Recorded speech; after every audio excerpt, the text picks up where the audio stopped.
जय श्री राम। माता अंजनी से हनुमान के जन्म की कथा तो सबने सुनी है, लेकिन बहुत कम लोग जानते हैं कि माता अंजनी इंद्र के दरबार में अप्सरा थी। तो आइए आज सुनते हैं यह कथा। माता अंजनी पूर्व जन्म में देवराज इंद्र के दरबार में अप्सरा पुंजिक स्थिला थी। बालपन में वे अत्यंत सुंदर और स्वभाव से चंचल थी। एक बार अपनी चंचलता में ही उन्होंने तपस्या करते एक तेजस्वी ऋषि के साथ अभद्रता कर दी। गुस्से में आकर ऋषि ने पुंजिक स्थिला को श्राप दे दिया कि जा, तू वानर की तरह स्वभाव वाली वानरी बन जा। ऋषि के श्राप को सुनकर पुंजिक स्थिला ऋषि से क्षमा मांगने चली गई। तब ऋषि ने दया दिखाई और कहा कि तुम्हारा वह रूप भी परम तेजस्वी होगा। तुमसे एक ऐसे पुत्र का जन्म होगा जिसकी कीर्ति और यश से तुम्हारा नाम युगों युगों तक अमर हो जाएगा। इस तरह अंजनी को वीर पुत्र का आशीर्वाद मिला। अब इसकी कथा विस्तार से सुनते हैं। ऋषि के श्राप से त्रेता युग में अंजनी को नारी वानर के रूप में धरती पर जन्म लेना पड़ा। इंद्र की हजारों सुंदर अप्सरा में से एक थी अंजनी, यानी अप्सरा पुंजिक स्थला। इंद्र ने जब उन्हें मनचाहा वर मांगने को कहा, तब उन्होंने हिचकिचाते हुए उनसे कहा कि उन पर एक तपस्वी साधु का श्राप है, अगर हो सके तो उन्हें उससे मुक्ति दिलवा दें। इंद्र ने कहा कि वह उस श्राप के बारे में बताएं, क्या पता वह उस श्राप से मुक्ति दिलवा दे। तब पुंजिक स्थला ने बताया, किशोरावस्था में जब मैं खेल रही थी तो मैंने एक वानर को तपस्या करते देखा। मेरे लिए यह एक बड़ी आश्चर्य वाली घटना थी, इसलिए मैंने उस तपस्वी वानर पर फल फेंकने शुरू कर दिए। बस यही मेरी गलती थी, क्योंकि वह कोई आम वानर नहीं बल्कि एक तपस्वी साधु थे। मैंने उनकी तपस्या भंग कर दी और क्रोधित होकर उन्होंने मुझे श्राप दे दिया कि जब भी मुझे किसी से प्रेम होगा तो मैं वानर बन जाऊंगी।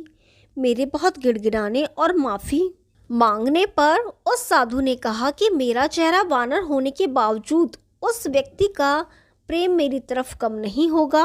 अपनी कहानी सुनाने के बाद पुंजिक स्थला ने कहा कि अगर इंद्रदेव उन्हें इस श्राप से मुक्ति दिला दें तो वह उनकी बहुत आभारी होगी। इंद्रदेव ने उन्हें कहा कि इस श्राप से मुक्ति पाने के लिए धरती पर जाकर वास करना होगा, जहां वह अपने पति से मिलेगी। शिव के अवतार को जन्म देने के बाद अंजनी को इस श्राप से मुक्ति मिल जाएगी। इंद्र की बात मानकर पुंजिक स्थला अंजनी के रूप में धरती पर चली आई। उस श्राप का प्रभाव शिव के अंश को जन्म देने के बाद ही समाप्त होना था। वह एक शिकारन के तौर पर जीवन यापन करने लगी। जंगल में उन्होंने एक बड़े बलशाली युवक को शेर से लड़ते देखा और उसके प्रति आकर्षित होने लगी। जैसे ही उस व्यक्ति की नजरें अंजनी पर पड़ी, अंजनी का चेहरा वानर जैसा हो गया। अंजनी जोर जोर से रोने लगी। जब वह युवक उनके पास आया और उनकी पीड़ा का कारण पूछा तो अंजनी ने अपना चेहरा छिपाते हुए उसे बताया कि वह बदसूरत हो गई है।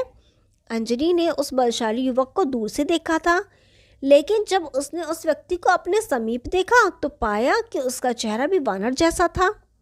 अपना परिचय बताते हुए उस व्यक्ति ने कहा कि वह कोई और नहीं वानर राज केसरी हैं, जो जब चाहे इंसानी रूप में आ सकते हैं।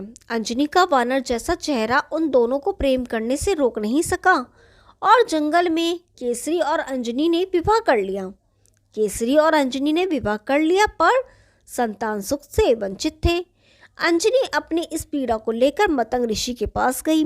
तब मतंग ऋषि ने उनसे कहा, पंपा सरोवर के पूर्व में नरसिंह आश्रम है।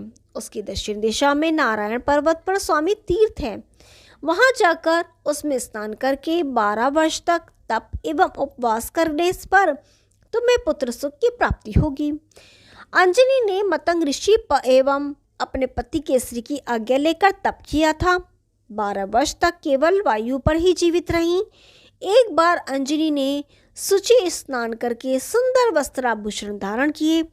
तब वायु देवता ने अंजनी की तपस्या से प्रसन्न होकर उस समय पवन देव ने उनके कान में प्रवेश कर उसे वरदान दिया कि तुम्हारे यहाँ सूर्य, अग्नि एवं स्वर्ण के समान तेजस्वी, वेद वेदांगों का मर्मज्ञ विश्ववंद्य महाबली पुत्र होगा। इस आशीष के बाद वे शिव की आराधना और तपस्या में लीन रहीं। वे प्रसन्न होकर शिव ने उन्हें वरदान मांगने को कहा। अंजनी ने शिव को कहा कि साधु के श्राप के मुक्ति के लिए उन्हें शिव के अवतार का जन्म लेना है, इसलिए शिव बालक के रूप में उनकी कोख से जन्म ले। तथास्तु कहकर शिव अंतर्धान हो गए। इस घटना के बाद एक दिन अंजना शिव की आराधना कर रही थी और दूसरी तरफ अयोध्या के महाराज दशरथ अपनी तीनों रानियों के कौशल्या, सुमित्रा और केकई 7 पुत्र रत्न की प्राप्ति के लिए श्रृंगी ऋषि को बुलाकर पुत्र कामेष्टि यज्ञ के लिए यज्ञ कर रहे थे। यज्ञ की पूर्णाहुति पर स्वयं अग्निदेव ने प्रकट होकर श्रृंगी को खीर का एक स्वर्ण पात्र दिया और कहा, ऋषिवर, यह खीर राजा की तीनों रानियों को खिला दो। राजा की इच्छा अवश्य पूर्ण होगी। जिसे तीनों रानियों को खिलाना था, लेकिन इस दौरान एक चमत्कारिक घटना हुई। एक पक्षी उस खीर की कटोरी में थोड़ी सी खीर ले गया और तपस्या में लीन अंजनी के हाथ में गिरा दिया। अंजनी ने शिव का प्रसाद समझकर उसे ग्रहण कर लिया। तब हनुमान जी, वानर मुख वाले हनुमान जी का जन्म त्रेता युग में अंजनी के पुत्र के रूप में चैत्र शुक्ल की पूर्णिमा की महानिशा में हुआ। अंजनी के पुत्र होने के कारण ही हनुमान जी को आंजनेय नाम से भी जाना जाता है, जिसका अर्थ होता है अंजनी द्वारा उत्पन्न।